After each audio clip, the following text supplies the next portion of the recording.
कल्याण के रास्ते पे चलो, अच्छा व्यवहार करो, सपूत बनो, सुपुत्र बनो, सुपुत्री बनो, संस्कारी बहू बनो, लोग तुम्हारा उदाहरण दें, ऐसे बनो। कष्ट होगा, कठिनाई होंगी, 2-3 बुरी इच्छाएं मारनी पड़ेंगी, तो पर इट्स ओके ना, मरोगे नहीं, अमर हो जाओगे संसार में हमेशा के लिए,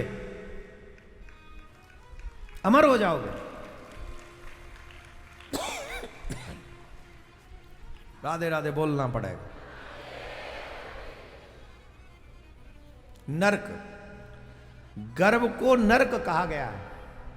क्या कहा गया? जैसे नरक में यातना मिलती है, वैसे ही गर्भ में भी कष्ट होते हैं।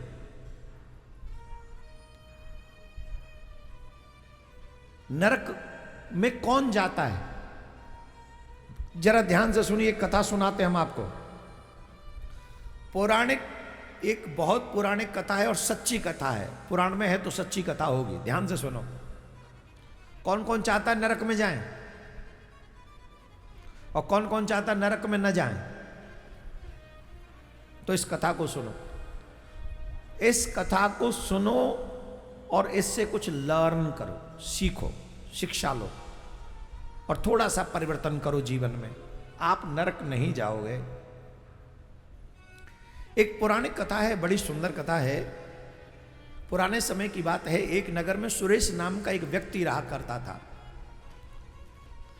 बाहर से बड़ा सज्जन दिखाई पड़ता था, बाहर से दिखने में बहुत सज्जन दिखाई पड़ता था, पर उसके मन में छल कपट कूट कूट के भरा हुआ था। उसकी दृष्टि ऑलवेज दूसरों की संपत्ति पे लगी रहती थी। लोभ की अग्नि तो वो रात दिन उसके मन में जलती रहती थी। वो दान में उसका कोई मन नहीं था, पुण्य में उसका कोई मन नहीं था, भजन में उसका कोई मन नहीं था। केवल पूरे जीवन भर वो अपने सुख की चिंता करता रहता था, केवल अपने सुख की चिंता करता था। और अपने सुख के लिए उसे गरीबों का भी हक अगर मारना पड़ता था तो मार दे लेता था। दूसरों को दुख भी छुपे छुपे देता था, लेकिन अपने सुख की इच्छा करता था। उसे कभी भी हिचक नहीं होती थी कि मैं दूसरों को दुख कैसे दे रहा हूं। दूसरों के धन पे उसकी नजर बनी रहती थी। जीवन में कभी दान पुण्य किया ही नहीं था। मां बाप के साथ उसका अच्छा व्यवहार नहीं था। साधु संतों को देखकर बाहर से दिखता ऐसा ही था, सज्जन है, किसी से कोई लेना देना नहीं, लेकिन कभी कोई साधु संत की सेवा, स्वागत, सत्कार कुछ नहीं, एकदम दूर दूर तक कोई संबंध नहीं। एक दिन काल आया और काल ने आकर उसको अपना ग्रास बना लिया, उसके प्राण निकल गए। यमराज के दूत, वो काली काली भयानक छाया, ऐसी छाया जिसे देखकर उसका मलमूत्र निकल गया। ऐसे भयानक होते हैं यमराज के दूत। ये जो प्राण त्यागते समय जिनके मलमूत्र निकल जाते हैं, साधारण नहीं होते, वो यमराज के दूतों को देख के डरते हैं, तब उनका मलमूत्र निकलता है। बहुत खतरनाक होते हैं यमराज के दूत, देखते ही डर लगता है, बहुत हो जाता है बुरा हाल उसका। तो यमराज के दूतों को देखकर उसकी हालत खराब हो गई।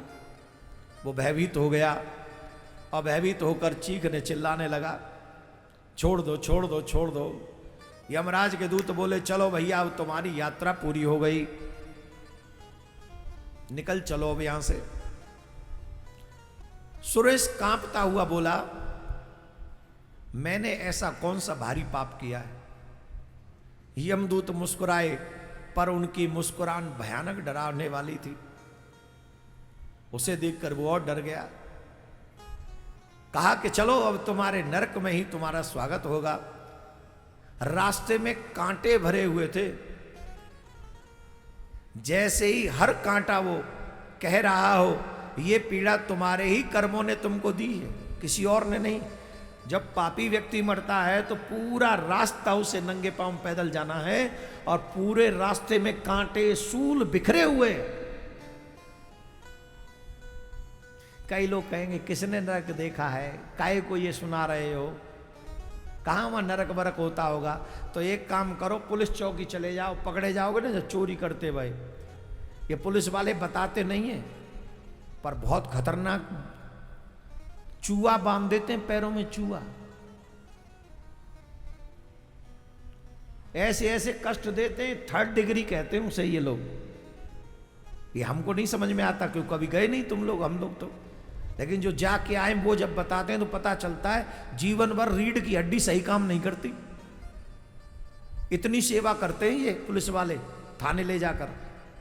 अब सोचो जब भारत में पुलिस वाले इतनी सेवा करते हैं चोरी करने पर, तो यमराज के यहां पर कैसी कैसी सेवा होती होगी पाप करने पर, आप सोच भी नहीं सकते।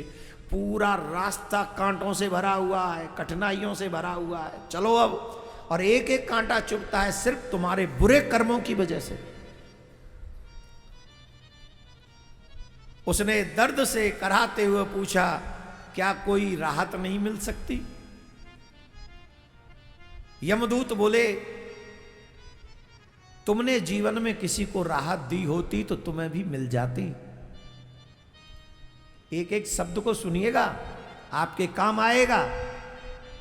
यमराज के दूतों से वो सुरेश कह रहा है, क्या तुम्हारे द्वारा मुझे कोई राहत नहीं मिल सकती? तो यमराज के दूतों ने कहा, अगर तुमने किसी को राहत दी होती, मतलब तुमने किसी की हेल्प की होती, तो तुम्हारी भी हेल्प कोई करता, हम करते। पर जब तुमने ही किसी की हेल्प नहीं की तो तुम्हारी हेल्प कोई क्या करेगा? तुम्हारे ही पापों का दर्शन है, तुम्हारे ही पापों का प्रदर्शन है, अब तुम अपने पापों को भोगो। आगे के विशाल दर्पण लगा हुआ था, उस विशाल दर्पण में उसके जीवन भर के पाप उसके सामने आने लगे। चलचित्र चलने लगा, सारे पापों को उसने देखा, कैसे उसने अनाथ बच्चों से छीना हुआ था भोजन, किसान की जमीन पर धोखे से कब्जा किया हुआ था, किसी को लूट, किसी का अपमान उसने किया हुआ था। हर दृश्य उसे चुभता गया और आंसू बहते गए। वो रोता रहा, वो चीखता रहा, लेकिन उसे कोई सहायता नहीं मिली। चीखने चिल्लाने पर यमराज आए और यमराज ने नरक में पहुंचकर पूछा, क्यों रोता है, क्यों चीखता है, शोर मचाता है? जो दंड है उसे भोगो।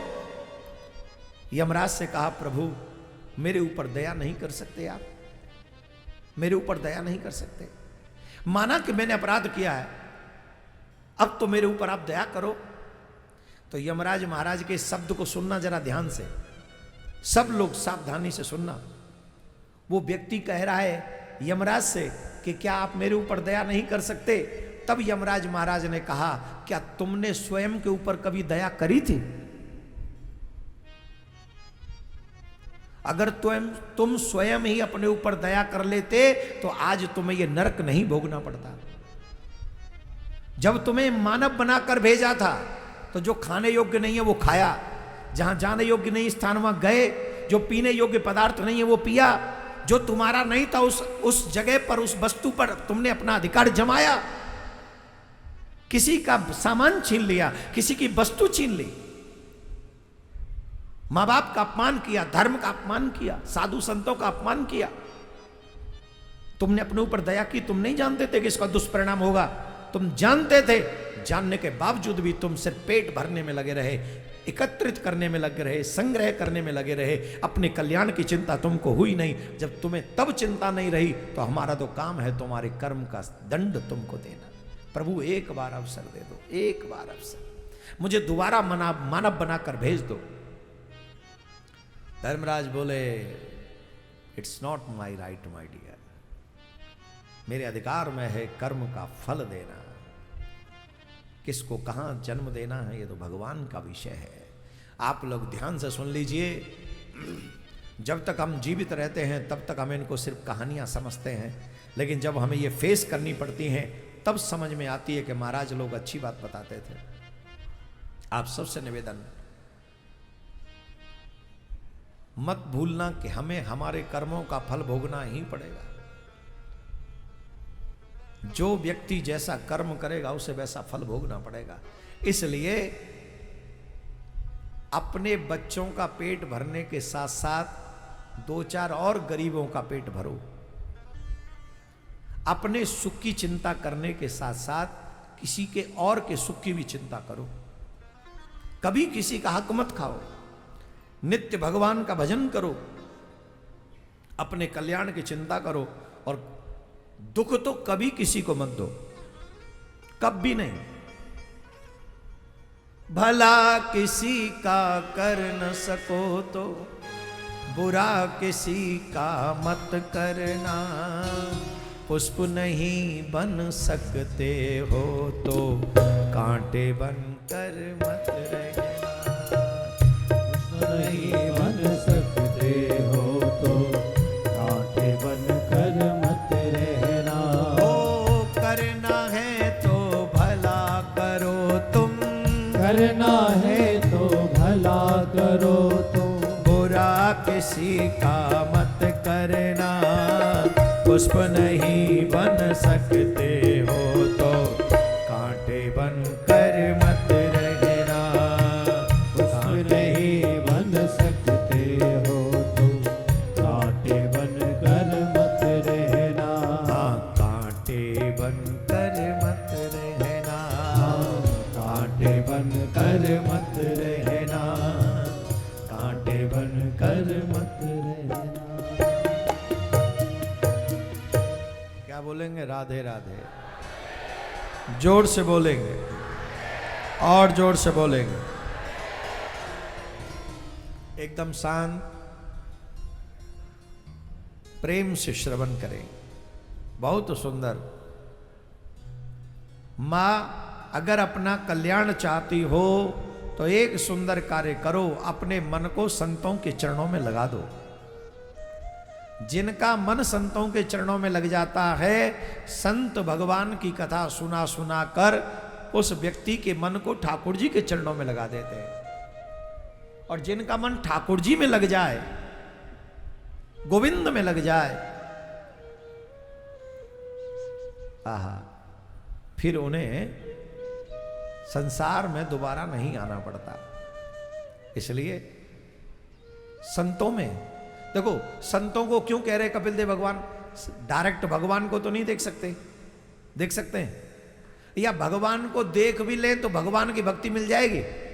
जवाब दो, जोर से बोलो। अगर हमें भगवान दिख भी गए, दर्शन दे भी दिया, तो क्या ब्यास जी का दर्शन करने वाले सब लोग भक्त हैं? जवाब दो। केदारनाथ जाने वाले सब भक्त हैं? बोलो तो सही, कुछ तो बोलो। कितने लोग तो रील बनाने जा रहे हैं, रियल से उन्हें कोई मतलब नहीं। और महाराज मेकअप भी ऐसा करके जा रहे हैं, शायद द्वापर युग में गोपियां भी इतना श्रृंगार नहीं करके जाती हों। एक गोपी तो गोबर के हाथ से ही चली गई थी ना। इन कलयुग की लोगों को देखो, ऐसा ऐसा मेकअप 5-5 फीट का वो रख दी पाउडर ऊपर, और सिर्फ कैमरा चालू, और ऐसे घूमेंगे जमुना जी किनारे पे। द्वापर युग के बाद अभी शुरू हुआ है रास। हे भगवान, क्या हो गया? रियल खत्म, रील शुरू। नहीं, भक्ति दिखावे का विषय नहीं है। घर में बैठ के भजन करो, बिहार जी का दर्शन। हाँ, हम कह रहे थे दर्शन करके भक्त बनोगे, इस बात की गारंटी है? रावण ने कितनी बार राम जी का दर्शन किया था, भक्त बना? कंस ने भी कृष्ण का दर्शन किया था, भक्त बना? दुर्योधन तो हर तीसरे दिन मिलता था कृष्ण से, भक्त बना? जवाब दो। दर्शन के बाद भक्ति होगी कि नहीं, ये गारंटी नहीं है। लेकिन संतों के संग के बाद तुम्हारा मन ठाकुर जी में लगेगा तो भक्ति होगी, इसमें फुल गारंटी है। ये वृंदावन जाने वालों के पीछे अधिकांश कथावाचकों का हाथ है। ये देश विदेशों में जा जाके इतनी प्रशंसा करते, वृंदावन की इतनी प्रशंसा करते, इतनी कथा सुनाते हैं। हम कानपुर में कितने सालों से आ रहे हैं? लगभग 20 साल तो हो ही गई होंगी आते आते, और तब से लगातार लोग वृंदावन जा रहे हैं। अगर हर साल 4-5 आदमी बढ़ जाते होंगे तो 4-5 बढ़े ना, 20 साल में अगर 5 आदमी लगातार बढ़े हर साल तो 100 आदमी बढ़े कि नहीं? ये कथावाचकों का बहुत बड़ा हाथ है। कथा से ही भगवान में मन लगता है, कथा से ही संसार से मन हटता है, कथा से ही ठाकुर जी से मिलने की इच्छा जगती है, कथा से ही ठाकुर जी से अपनत्व जगता है। इसलिए संसार में हमारे संत ऐसा कहते हैं, 100 काम छोड़ के भोजन करना चाहिए, 1 लाख काम छोड़ के भजन करना चाहिए, और ब्रह्मांड का हर काम छोड़ के भगवान की कथा सुननी चाहिए, हर काम छोड़कर। जोर से बोलना पड़ेगा, और जोर से बोलना पड़ेगा।